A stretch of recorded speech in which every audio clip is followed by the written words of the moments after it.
autumn in New York has been one of the city's driest ever. On Saturday, Sarah Antebi, a 19-year-old sophomore at Bernard in Columbia, paused for a moment while running through Central Park to take the fall foliage at the lake. It's unusually resplendent for this time of year, with many of the trees just starting to turn orange and yellow. Like many New Yorkers, she was torn between enjoying the sight and feeling a sense of unease and how unusually warm and dry autumn has felt this year. All my friends are like, we just want it to be fall, she said. We just want to wear our sweaters.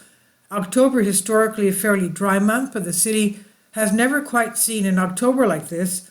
As of Tuesday morning, Central Park had gone 29 days without measurable rain, the second longest dry streak in record that date back to 1869.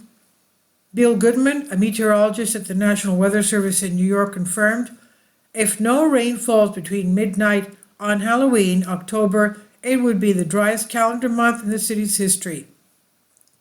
And if the city makes it all the way through Election Day without measurable rain, something forecasters suggest is likely, it will beat the current record for a dry streak 36 days set in October and November 1924. For rain to be considered measurable, the rain gauge at Belvedere Castle in Central Park must detect 1/100th of an inch or more. The last time it did that was September 29, when 0.78 of an inch fell.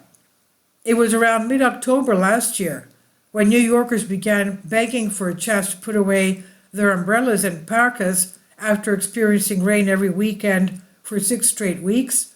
This autumn, the attire across Central Park resembles something closer to late summer vibes. I don't remember ever wearing t-shirts or skirts at the end of October, said Emily Burns, a high school history teacher who grew up in New York City. Her husband, Jonathan Burns, joined her on a stop in the park, wondering how long the blue skies and sunshine would last. She said, if it's this warm near Thanksgiving, then I'll really start being nervous. Temperatures are forecast to be in the 70s this week as November inches closer, which Mr. Goodman said was approaching record territory. It's a similar tale across the eastern United States, Connecticut, Massachusetts, Rhode Island, where under a red flag wildfire warning this weekend, a rarity for the fall, as the National Weather Service warned that the very dry conditions could help fires spread. Washington, D.C. and Philadelphia are inching towards their own records for dry spells. Atlanta has not even seen a trace of rain this month, when a few tiny drops fell into the rain gauge but cannot be measured, making it their first ever true dry month. Last week, the United States Drought Monitor, a collaboration of several federal agencies and University of Nebraska-Lincoln, expanded warnings for parts of New Jersey, Pennsylvania, Maryland, and Delaware. The Drought Monitor notes that New York City region is abnormally dry, but not in a drought.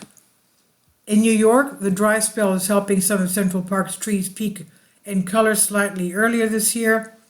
A dry spell can definitely influence the onset of fall color, said Kay Satterwaith, lead arborist at the Central Park Conservatory.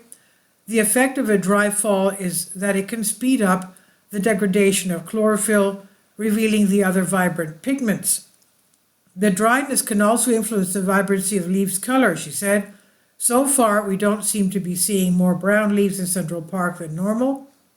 Mr. Goodman said that there might be some rogue showers Tuesday night, but that there was a pretty good chance that the city would not measure serious rainfall through Halloween. It's even possible, he said, that the park may not see much of rain through the middle of November. The weather model shows some fronts coming through, but they're not likely to be major rain producers. Let's soak it up while we have it, as far as enjoying outdoor weather, Goodman said. Doing just that, Joan and David Coventry were sitting on the bench overlooking the great lawn. They took in the sun and traded turns, placing tiles on a travel-sized Scrabble board.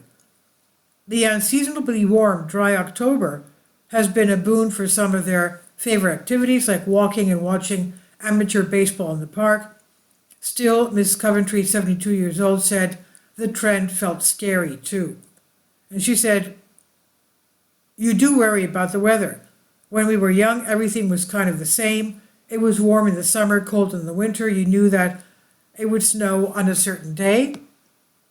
Mr. Coventry, wearing a gray and rainbow striped Yankee baseball cap, noted that baseball's World Series used to coincide with colder weather, like the Yankees' memorable Game 6 win in 1977, which the Coventrys attended. He said, "When Reggie Jackson hit his home run, took a picture, then back, everybody was bundled up." This is from New York Times on DAYUZ. Please leave your comments and thank you for your support. Please support my Patreon account. The daily posts are 5 videos daily, and they are totally different from what I have on my YouTube channel. Thank you so much for your support and that you find all my content so interesting. You'll find the Patreon account details in the description box below.